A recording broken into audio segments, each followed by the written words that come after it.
Assalamualaikum warahmatullahi wabarakatuh.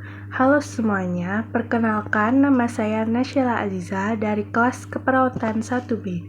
Di video ini saya akan menjelaskan tentang beberapa materi, yaitu tentang Undang-Undang Nomor 17 Tahun 2023 tentang Kesehatan. Lalu yang kedua ada Undang-Undang Nomor 38 Tahun 2014 tentang Keperawatan. Yang ketiga ada hak, kewajiban, dan tanggung jawab perawat menurut undang-undang. Yang keempat ada pengertian hukum kesehatan dan keperawatan. Lalu yang kelima, tujuan pengaturan hukum keperawatan dan kesehatan. Yang keenam, pengertian malpraktik dan kelalaian dalam praktik keperawatan profesional. Lalu yang ketujuh, ada materi faktor yang mempengaruhi malpraktik dan kelalaian dalam praktik keperawatan. Yang kedelapan, ada perawat sebagai advokat klien, serta yang kesembilan, ada tanggung jawab dan tanggung gugat dalam praktik keperawatan profesional. Selamat menonton! Materi yang akan saya sampaikan pertama yaitu Undang-Undang Nomor 17 Tahun 2023 tentang Kesehatan.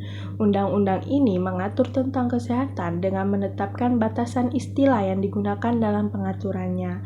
Undang-undang ini berisi mengenai ketentuan umum, hak dan kewajiban, tanggung jawab pemerintah pusat dan pemerintah daerah, penyelenggaraan kesehatan, upaya kesehatan, fasilitas pelayanan kesehatan, sumber daya manusia kesehatan, perbekalan kesehatan, ketahanan kefarmasian dan alat kesehatan, teknologi kesehatan, sistem informasi kesehatan, kejadian luar biasa dan wabah, gangguan kesehatan, koordinasi dan penguatan sistem kesehatan, partisipasi masyarakat, pelatihan dan pengawasan, penyidikan, ketentuan pidana, ketentuan jaminan, dan ketentuan penutup.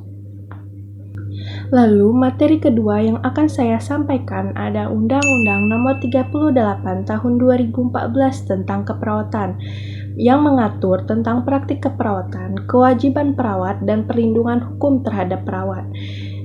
Ada praktik keperawatan harus didasarkan pada kode etik, standar pelayanan, standar profesi, dan standar prosedur operasional.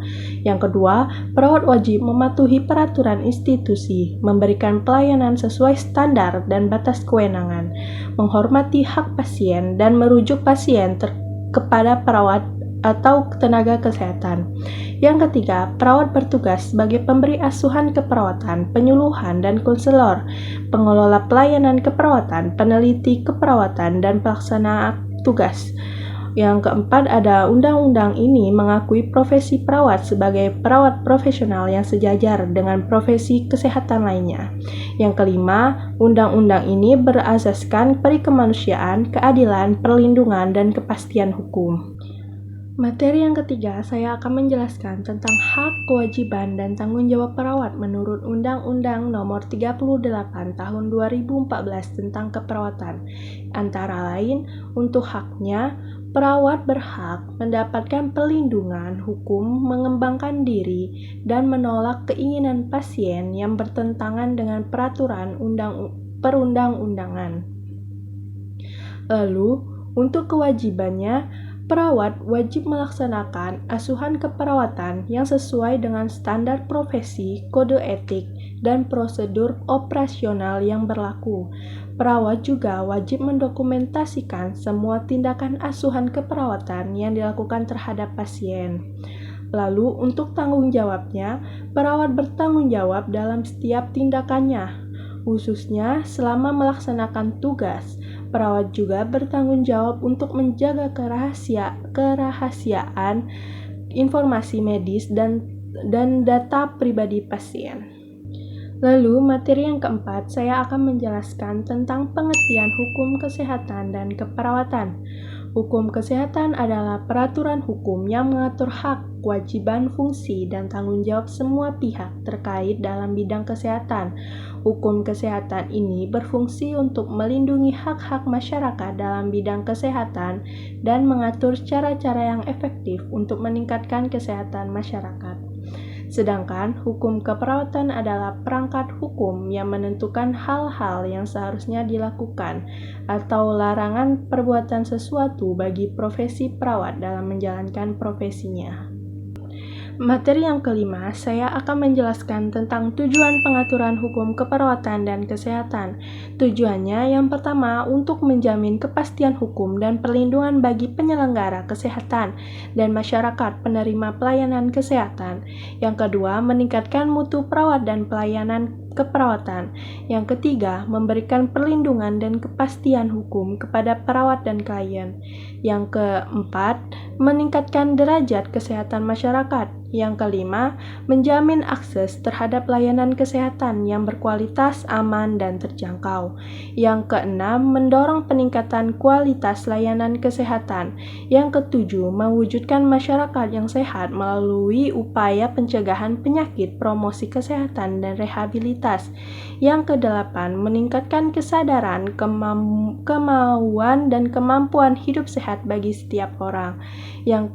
Yang kesembilan, menertibkan pemecahan konflik, misalnya kelalaian penyelenggaraan pelayanan.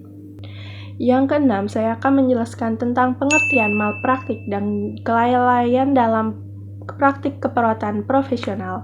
Malpraktik dalam keperawatan adalah kesalahan atau kelalaian yang dilakukan oleh perawat dalam melaksanakan profesinya, yang mengakibatkan kerugian atau cedera pada pasien. Sedangkan kelalaian adalah perbuatan yang salah yang dilakukan oleh tenaga medis dalam melaksanakan kewajibannya, sehingga menyebabkan kerugian kepada orang lain. Perbedaan antara malpraktik dan kelalaian adalah bahwa malpraktik merupakan tuduhan yang lebih serius daripada kelalaian. Malpraktik dilakukan oleh seorang profesional, sedangkan kelalaian dapat dilakukan oleh siapapun termasuk orang non-medis. Lanjut, materi yang akan saya sampaikan yaitu faktor yang mempengaruhi malpraktik dan kelalaian dalam praktik keperawatan.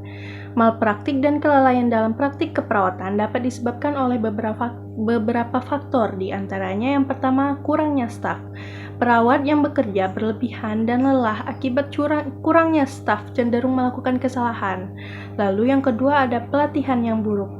Perawat yang tidak memiliki pelatihan yang memadai atau pendidikan berkelanjutan yang cukup dapat melakukan praktik yang salah atau ketinggalan zaman. Lalu yang ketiga, komunikasi yang buruk. Komunikasi yang kurang atau tidak tepat antara anggota tim perawatan dan perawatan kesehatan dapat menyebabkan kesalahpahaman dan kesalahan. Yang keempat, ada masalah sistemik. Protokol yang cacat atau kurangnya peralatan yang memadai dapat menyebabkan malpraktik. Yang kelima, ada faktor pribadi. Kelelahan, kejenuhan, dan stres dapat menjadi faktor pribadi yang menyebabkan malpraktik. Lanjut, materi yang akan saya sampaikan selanjutnya yaitu perawat sebagai advokat klien. Perawat dapat berperan sebagai advokat klien, yaitu dengan membela dan melindungi hak-hak pasien serta menyuarakan kebutuhan mereka. Beberapa peran perawat sebagai advokat pasien yaitu yang pertama, memberikan informasi kepada pasien tentang penyakit yang diderita dan cara mengelola masalah kesehatan. Yang kedua, memastikan pasien aman dan diperhatikan. Yang ketiga, membela hak-hak pasien secara hukum. Lalu yang keempat, menjaga pasien dari tindakan yang merugikan. Yang kelima, menghubungkan pasien dengan tim kesehatan lain. Yang keenam, membantu pasien memahami sistem perawatan kesehatan. Yang ketujuh, memastikan dokter merekomendasikan pilihan perawatan yang paling hemat biaya bagi pasien. Lanjut, materi selanjutnya saya akan menjelaskan tentang tanggung jawab dan tanggung gugat dalam praktik keperawatan profesional. Untuk tanggung jawabnya adalah kewajiban moral dan profesional perawat untuk melaksanakan tugasnya dengan kompeten yang sesuai dengan standar praktik keperawatan yang meliputi Yang pertama, perawat bertanggung jawab atas asuhan keperawatan yang diberikan, termasuk pengkajian, perencanaan, pelaksanaan, dan evaluasi. Lalu yang kedua, perawat harus memahami dan menjalankan tugas sesuai dengan peraturan perundang-undangan, kode etik, dan standar praktik profesi keperawatan.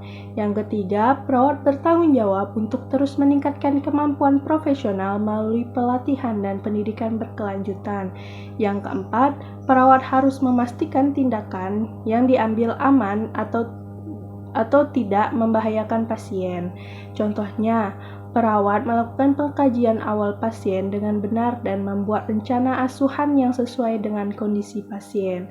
Sedangkan tanggung gugat adalah kewajiban untuk memberikan penjelasan atau mempertanggungjawabkan keputusan dan tindakan yang dilakukan dalam praktik keperawatan baik secara hukum maupun etika, yang mencakup yang pertama, perawat harus mampu menjelaskan dasar pengambilan keputusan atau tindakan yang dilakukan kepada pasien, keluarga, atasan, atau pihak berwenang. Yang kedua, jika terjadi kesalahan atau kelalaian dalam praktik, perawat dapat diminta pertanggungjawaban oleh hukum, baik secara pidana maupun perdata. Yang ketiga, tanggung gugat juga mencakup akuntabilitas terhadap keputusan etis yang diambil, terutama jika terkait dilema etik dalam perawatan pasien. Contohnya, jika terjadi kesalahan, misalnya salah pemberian obat, perawat harus mampu menjelaskan kepada pihak rumah sakit atau keluarga pasien mengapa kesalahan itu terjadi dan langkah korektif yang diambilnya. Baik, sekian penyampaian materi yang dapat saya sampaikan. Mohon maaf apabila ada kesalahan kata. Saya ucapkan terima kasih dan wassalamualaikum warahmatullahi wabarakatuh.